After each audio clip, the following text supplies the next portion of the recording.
Hello there, fellows. Here we are again. New video, big plans. I'd like to present to you a new program. I made some notes on it because it's fresh and I'm still working on it. I'm even going to make a journey to Israel, speak to some people who do meditations, people, all kinds of people, which will help me with small details to give it some extra shape. The first phase, because I'm not working with steps, there's a copyright also on the 12 step program, the Minnesota program. And so I'm going to truly present something completely new. It, of course, it has the basics which work and which are needed to remain in sobriety, but it brings about some extra necessary self work. Okay, I'll present you with my notes. Um, First of all, it needs to be more accessible to everyone, because these 12 step programs, they are very Catholic and Christian tainted, which nowadays there's a lot of atheists, there's Muslims, there's all kinds of people, and everyone needs an equal chance to find and to remain in a life of sobriety, which provides about an honest, stable playground, and from there on you can find purpose and meaning in life. This is the main goal. So first of all, what do I think that's not okay about the 12-step program is it teaches us that God takes away your problems, which is nonsense. God doesn't take away stuff. If you believe in God, you should know that the Hebrew teachings, the original scriptures, teach us that you need to work on yourself. Right? If you don't believe in God, still the same story. You need to work on yourself. You need to use that drive. Yes, it needs to be your willpower, and whoever of whatever force might help push you a bit along the line, that's okay. That's up to you. You can believe what you want to believe, but one thing's for sure, you need to work on it, right? The work, it's a pretty hard job, but it's beautiful work and it has great results. So it's something really positive. You can truly look forward to it. Looking back at the lives we had, it's just all joyous. Yeah, within no time you look back at it thinking, "Oh wow, how grateful I am to to have taken this path." Right. So okay, let's not stay in there too much. So the dogmas of the 12-step Minnesota Christian model, they push away people. There are people who frown. There are people who truly don't even come back to a meeting, right? They stay away because they don't like it. I hear people complaining. It's just, it just, yeah, it is unnecessary. It's not of this time. So I want to lose the 12-step program the way it is now, and we take all the truths from all the sides and use that and put it into one. Okay, so the it lacks attention also to the real work, because the self medication, not an illness. It looks like an illness. It brings side effects, of course, like an illness, but it is a free choice. We took the first one. We created this route, this way out of our difficulties. So the moment we create a new route and we change our lives, the problems will cease to exist. But there's always subliminal problems, because there's a reason why you started with your addiction. So we need to focus on that. And the 12-step program doesn't do that either, not really. So for me, the real work, um, I am currently reading a book. of Viktor Frankl, who thought about the logotherapy, and he says he's a great inspiration for me as well in all this this plan of a new program. He says it's not the sexuality that drives us, which is Freud's. It's not the need of power, which is Adler, but the meaning in life is the most profound need of humanity. And he's right. We're all walking around like chickens without heads after material stuff. Yeah, they created a lie in which people who think they're glorified monkeys without a cause, without any meaning in life, and life is short and you'll die and then it's over. So you need to take as much as you can, and happiness is fancy cars, beautiful women, and eating whatever you like all day long. And people get depressed because that's a lie. It's not. True happiness doesn't. You don't gain true happiness from exterior factors. It's found within. When one can find meaning, purpose, can help someone, that brings about true joy, and it comes from within. That's real joy. So I'm not saying you cannot enjoy a nice steak or anything at times, but we need to see things in perspective and learn to find our happiness from within, working together as an organ, as humanity, not as soloists, egoists who only focus on their feeling and, oh, I want to taste this, I want to feel that, I want to experience this. It's the same as the addiction. It's running away from your truth, running away from who you are. That's what this program is about. Another person who is a great inspiration for me is Dr. Abram Tversky. He did many successful treatment groups as well in certain phases, and I read and hear a lot of his work also. So I combine all of this, combined with my own experiences of hundreds of fellow addicts who are all profound in their speeches, because every single story is worth a lot more than they often realize themselves, right? So it's the that's the great power of a group. We share stuff. No one is above or under anyone else because we all been there. So we don't feel judged. We don't judge. At least that's the intention. We shouldn't judge. So now, last but not least, the 7 phases. They will be as follow. Phase one, which I will present today. So it's the next upcoming video, is about the rock bottom, which started about which gave us the primary drive to make a change, right? It brought us back to ourselves, the the self we lost control of because we gave it away to a certain substance, right? Whether that's alcohol, drugs, gambling, porn addiction, doesn't matter. It all works the same. So everyone, whichever addiction you have, everyone is welcome, right? Okay, second phase, break down the wall of pride to open up for help, from exterior help, and make a change. Because all addicts, they went into a modus of lying, of holding up a wall and pretending they knew it all. We knew it all. We were right, and we couldn't accept any critique because there was this fear of being exposed, right? So that took us years, right, to get to there, and you don't change that in a second, right? So we need to learn to bring that down. I call it humility, but there's a lot of people who have a problem with that word. You don't need to use that word. It's not, words are just words.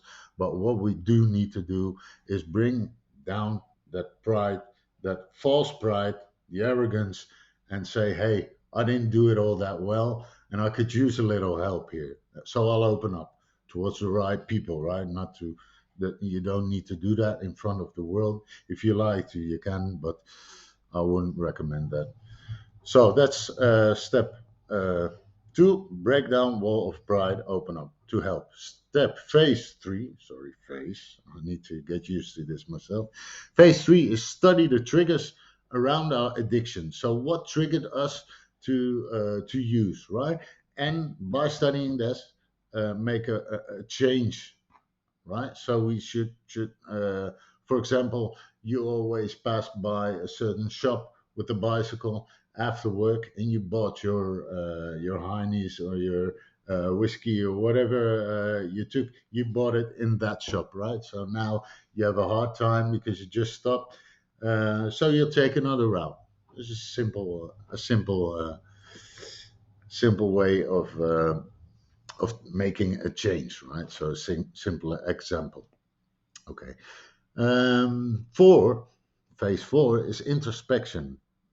You can take time to really honestly sit, leave the world behind, and think about who you are, what you are doing, all kinds of things about yourself, gaining an honest balance.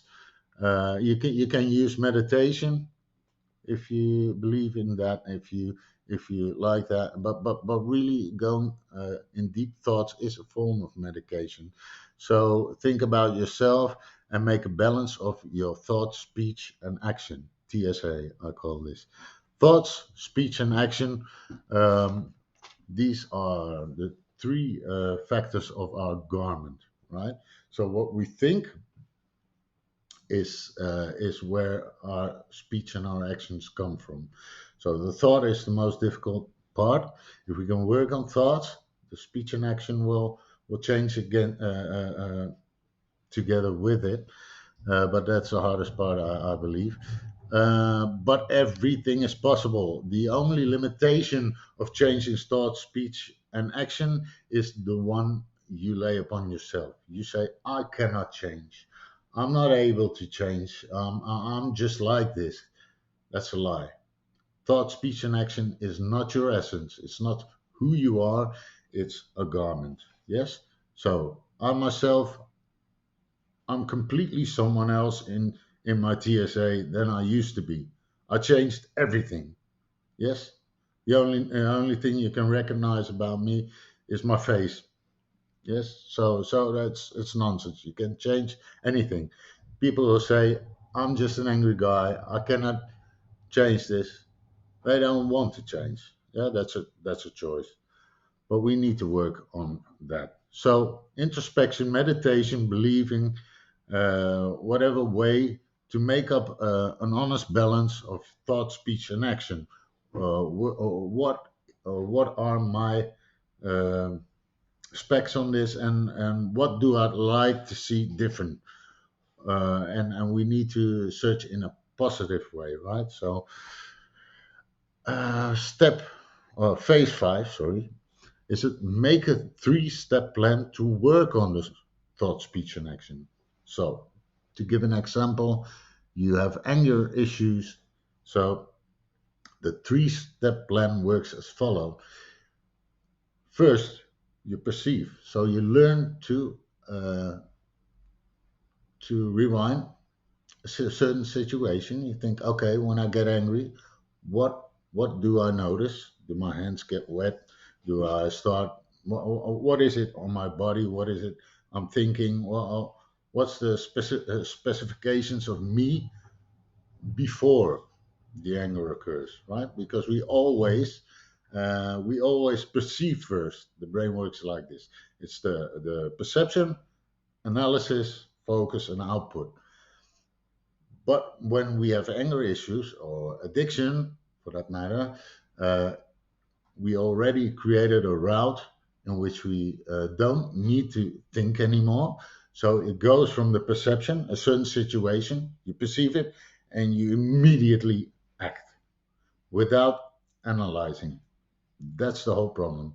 So we need to take a step back, try to see it from a distance, look back at the situation, and it takes some training, it takes time, but you wasted years on this. So you, in a couple of months, you can change loads of stuff, and it's worth it. So yeah, that's the fifth phase, a three-step plan. Take your distance, even let people know, right? So for example, I'm at home, my girlfriend is nagging on my head, I get angry, I feel the anger coming up, I say, oh, wait a minute, I'm not going to react now, I need to do my three-step plan. I literally did that, and I said, I need to take my distance, I need to first start analyzing, thinking about it, breathe in, breathe out, find calmness, find peace first. Let the feeling, the emotion, which was based on your routine without logical thinking. So now you take a step back, you demand from them not to go into it, but you also promise to come back on the subject. So you take a step back. That's when step two comes in. You start thinking about it, but without the emotion, right? You need to find your calm, your peace first. And then you have a plan. And step three is you work out your plan. So you do step three. You can apply this to everything, right? So phase five is a three-step plan. Okay, six is to make up with the people you hurt to get in even, right, where possible. So that's a step which is in the 12-step program as well, of course. Phase seven, pass on the experience and find meaning to life.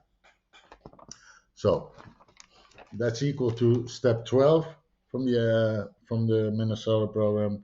But I added the find a meaning to life, so we can make a plan. We can think about what is it I can do for others, because this program, my belief is uh, to work on ourselves by finding this meaning, and everyone can find their own meaning, but it concludes doing something for other people. Yes. So, and you can do that in many ways and forms, but you'll find that that brings about happiness and meaning in life.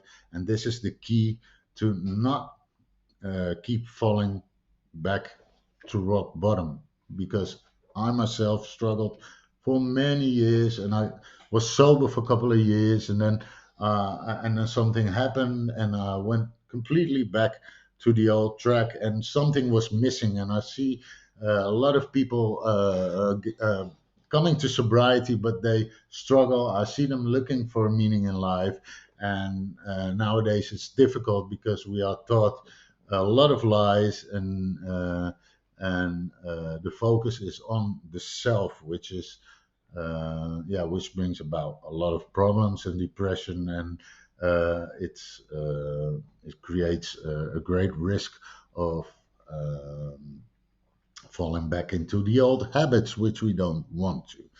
So, in a nutshell, this is about the my plan, and a new program is being made. It's not this just a version that's open for suggestions. Also, if you have suggestions or ideas, please look at my channel. It has an email. You can leave an email for me there, and I'll take it into consideration.